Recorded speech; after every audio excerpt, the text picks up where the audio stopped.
नमस्कार, आप देख रहे हो द खटक। आज इस वक्त हमारे साथ हैं शिषपाल जी विश्नोई, फलोदी कांग्रेस कमेटी संगठन महासचिव। तो इनसे हम आज खुलकर बातचीत करेंगे। आपने कांग्रेस पार्टी कैसे चुनी? सबसे पहले तो आपको बहुत बहुत बधाई, एक नई जिम्मेदारी मिली आपको। सबसे पहले तो द खटक परिवार का बहुत बहुत आभार प्रकट करता हूं भाई अनिल जी, आपके थ्रू। मैं कांग्रेस पार्टी का एक कार्यकर्ता हूं। जो भी जिम्मेदारी मिलती है कांग्रेस पार्टी में, सबसे बड़ी जिम्मेदारी होती है कांग्रेस का कार्यकर्ता होना।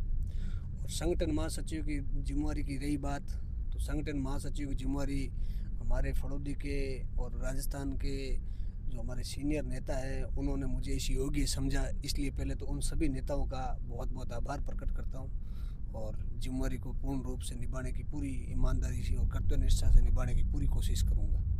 और आगामी जो पंचायती राज चुनाव को लेकर कांग्रेस कमेटी किस तरह से तैयार है, क्या कुछ?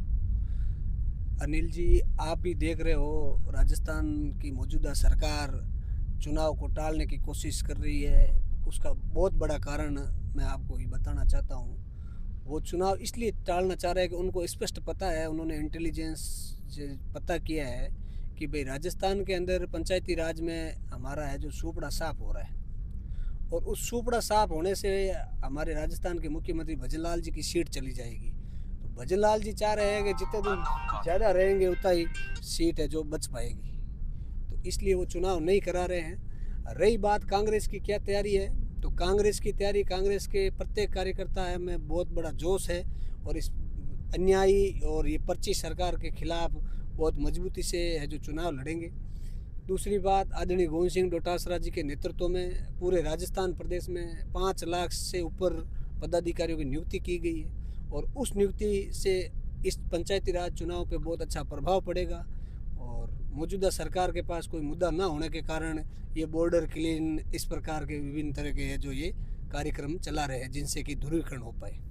अभी मैं देख रहा हूँ 2 दिन पहले जो सर्वधर्म समाज सम्मेलन को लेकर एक बड़ा आयोजित एक बैठक रखी गई, उसके अंदर क्या मेन मुख्य उद्देश्य क्या था और किस तरह से कौन से नेता की इसमें भागीदारी जो रही? देखो, रही बात सर्वधर्म सम्मेलन में किसी नेता विशेष का कोई मैटर ही नहीं था, ये जनता और कार्यकर्ताओं का मामला था।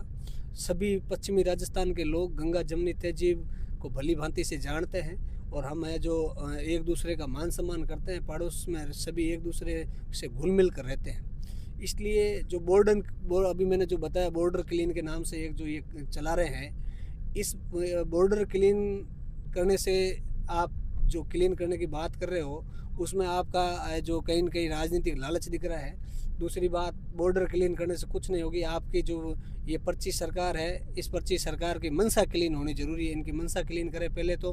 और रही बात बॉर्डर क्लीन की, तो बॉर्डर पे जब भी भारत पाकिस्तान के युद्ध हुए हैं तो इन मंदिरों से, इन मस्जिदों से लोगों ने जो भारतीय सेना की सपोर्ट की है, बाकायदा वो रिपोर्ट है। और यदि सपोर्ट नहीं की तो उनको सम्मानित भी नहीं किया जाता। अपने बारेवाड़ा उस साइड के लोगों ने सपोर्ट की और उनको सम्मानित भी किया था। एक बात ये भी उठ रही है कि ये सर्वधर्म समाज सम्मेलन को लेकर अभिषेक चौधरी का दौरा था, उसको लेकर आप किस तरह से देखते हो?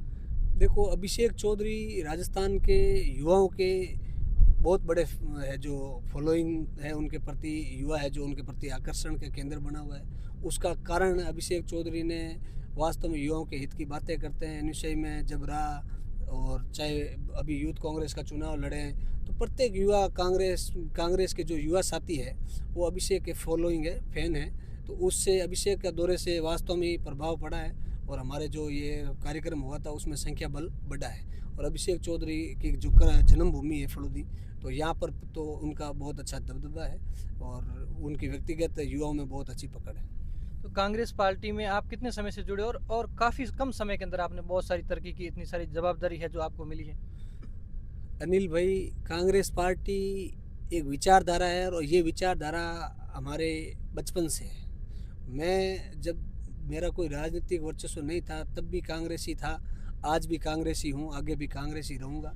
रही बात समय की, तो समय जब तक इस धरती पे है तब तक कांग्रेसी रहेंगे। कांग्रेस पार्टी की जो विचारधारा है, सब धर्म को, सब लोगों को, सब जाति के सभी को साथ लेके चलने की विचारधारा है, उससे हम प्रेरित हुए, और जिस कारण हम कांग्रेस के प्रति सच्चा सिपाही बने हुए। और हम हमेशा कार्यकर्ता से खुश रहते हैं, और कार्यकर्ता सबसे बड़ा पद मानते हैं। आप राजनीतिक गुरु सबसे किसे मानते हो? मेरा राजनीतिक गुरु आदरणीय अशोक गहलोत जी के है, जो मैं बचपन से ही उनके फॉलो करता हूँ, उनके भाषण सुनता था। जब भी फ्री रहता हूँ तो यूट्यूब पे अभी भी उनके है जो स्पीच मैं सुनता रहता हूँ। तो मैं गहलोत साहब का बड़ा फ़ैन हूँ, इसमें कोई दो राय नहीं है। लेकिन राजनीति में मुझे इस मुकाम तक लाने के लिए प्रेरित करने में जिन जिन नेताओं ने मुझे मजबूत किया, उन सभी का आभार। लेकिन विशेष रूप से मैं गहलोत साहब का फ़ैन हूँ। बिल्कुल 2028 के अंदर राजनीतिक और जो सरकार है जो कांग्रेस की बनती, तो मुख्यमंत्री तौर पर आप किसे देखना चाहते हो? जैसे आपने अभी अशोक गहलोत का नाम बताया, लेकिन मैं आपको 3 ऑप्शन दे रहा हूँ। सबसे पहले तो अशोक गहलोत जी, सचिन पायलट जी, गोविंद सिंह डोटासरा। तो इन 3 चेहरों को आप किस चेहरे को देखना चाहते हो? देखो, हम कांग्रेस के कार्यकर्ता हैं, कांग्रेस का बहुमत लाएंगे, एक तरफा बहुमत लाएंगे। अब रही बात मुख्यमंत्री की, तो ये हमारे सीनियर नेताओं का काम है, जिनको भी जिम्मेदारी देंगे। कांग्रेस पार्टी की विचारधारा और आचार संहिता इस तरह की है, वो जनता के हित के काम करेंगे। सभी हमारे लिए सम्मानीय है। कांग्रेस पार्टी का जिसे भी ये जो मौका मिलेगा, वो वास्तव में जनता के हित का काम करेंगे। बिल्कुल, एक मेरा ये सवाल है, आप कांग्रेस से काफ़ी विचारधारा रखते हो, लेकिन नरेंद्र मोदी पिछले 20 से 25 साल में राजनीति के अंदर, तो उनकी सबसे बड़ी है जो बात, आपको अच्छी बात कौन सी लगी? उनकी अच्छी तो कुछ है ही नहीं, लेकिन जुमलेबाज बहुत बड़े हैं। वो राजनीति में बड़ा उल्टफेर जल्द ही जुमला लगा के कर देते हैं। तो जुमलेबाजी उनकी है जो वास्तव में सबसे तेज है। और एक गलत बात, जैसे कोई गलत उनकी सिद्धांत, या वो कौन सी लगी? गलत सिद्धांत तो गरीब आदमियों का, किसानों का, जो मतलब दूर दराज गाँव में बैठा है, उन व्यक्तियों के बारे में ये कम सोचते हैं, उद्योगपतियों के बारे में ज़्यादा सोचते हैं। ये मुझे गलत लगा। आपसे मेरा लास्ट सवाल है, युवाओं के लिए आपका क्या संदेश है, और संगठन मजबूत करने का क्या संदेश? देखो, युवाओं से मेरा विशेष निवेदन है, फलूदी ज़िले के युवाओं से, कि युवा साथियों, आज के समय में बहुत बड़े नशा है जो युवाओं के ऊपर अत्याचार कर रहा है, नशे के अधीन हो रहे युवा। तो मेरा तो विशेष निवेदन यही है कि नशे से दूर रहे, नशा ना करें। और रही बात संगठन को मजबूत करने की, तो कांग्रेस पार्टी के लिए हम प्रत्येक उस व्यक्ति तक पहुंचने की कोशिश करेंगे कि जो मतलब पिछले लास्ट पायदान पे जो बैठा है, फलूदी ज़िले के हर व्यक्ति तक पहुंचेंगे, कांग्रेस की नीति रीति को बताएंगे और कांग्रेस संगठन को जो बहुत मजबूत करेंगे, यही बात करते हैं। एक और सवाल मेरे ख्याल में आया कि फलूदी है जो नगर परिषद बनी अभी, उसको लेकर, नगर परिषद के भी चुनाव नहीं रहे, उसको लेकर आप क्या कहें? मैंने जो आपको बात बताई ना, पंचायती राज नगर परिषद, ये चुनाव चाहते ही नहीं है। इनका सीधा साधा फंडा है कि भाई चुनाव होगा, चुनाव में इनका बहुमत नहीं आएगा, और इनके जो नहीं तो नगर पालिका अध्यक्ष बनेंगे, नहीं नगर परिषद के चेयरमैन बनेंगे, नहीं पंचायती राज में जिला प्रमुख प्रधान नहीं बनेंगे, तो क्या होगा? इनका जो हाईकमान है ना, वो हाईकमान कहेगा कि भाई भजनलाल जी के नेतृत्व में है जो बीजेपी कमज़ोर हुई है, और वैसी स्थिति में है जो मुख्यमंत्री फेस चेंज करने के चांसेस बढ़ जाते हैं। इसलिए ये चुनाव नहीं करा रहे, बाकी कोई कारण नहीं। अब मजबूरन कांग्रेस ने झंडा गाड़ दिया, इनके जीना आराम कर दिया, तो इनको मजबूरन अब चुनाव कराने पड़ेंगे। इस साल के अंत तक ये चुनाव करेंगे, और विश्वास है कि इनका सुपड़ा साफ हो जाएगा। राजस्थान से पहली बार इतना क्लीन स्वीप होगा। बिल्कुल, देखिए निश्चित तौर पे ये थे हमारे साथ शिषपाल जी विश्नोई, फलूदी कांग्रेस कमेटी के संगठन महासचिव। तो ये हमारी खास जो बातचीत थी। ऐसी तमाम जानकारी अपडेट्स के लिए हमारे साथ बने रहे द खटक में।